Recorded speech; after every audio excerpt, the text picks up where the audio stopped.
time now for unstoppable performances presented by Ram Trucks.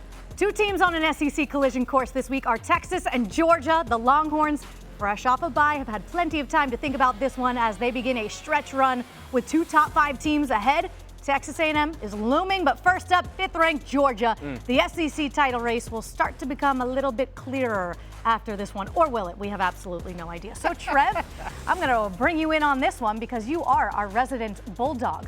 On a scale of 1 to petrified, what's your petrified level? Shooketh. And where does that play on? I don't know where shook is on. Shooketh is like an 8-10 range. Okay, yes. All right, so that's appropriate. Okay. That's exactly where I want to be because I don't love the prospect of Sark having a week to just mull things over. Not only does he have more time to game plan, he's also sitting on the fact that he's 0-2 against Georgia while he's been in the SEC. And by the way, those 2 losses have been absolutely devastating. I digress because when it comes to specifically what this could entail, Arch, with the week under his belt, having performed as well as he has recently against the defense that in Georgia that has shown some susceptibility to all the things that they can do well if you're Texas. I see. It just doesn't bode well in some senses. All right. Okay, I can add to this. You might want to close your ears for the first part. Health was really an important thing for me in terms of Texas going into this game.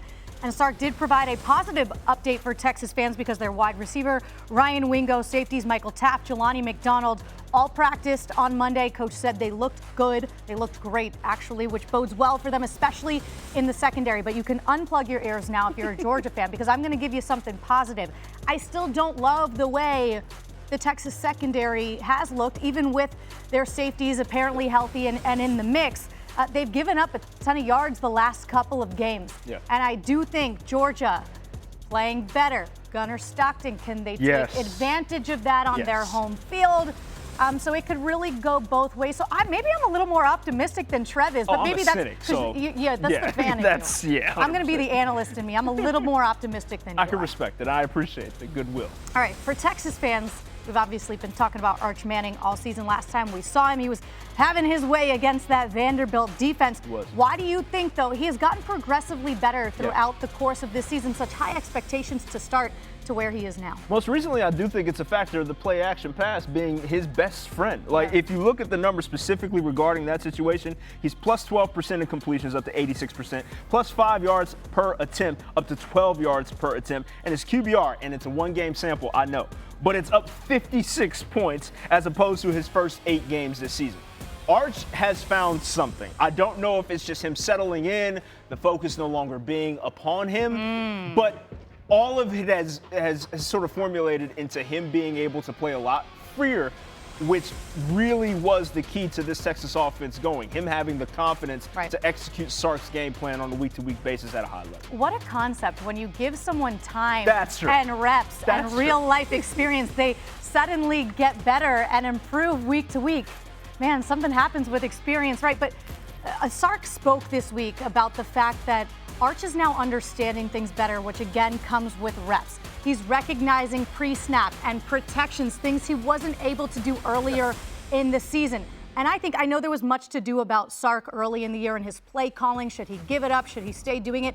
I think they've figured out what works best for Arch Manning and this offense. That's getting the ball out quick, right? So the playmakers, they have so many of them, i.e. Ryan Wingo, who went for that 75-yard touchdown on the screen. So depth of target has gone down, certainly, which has helped.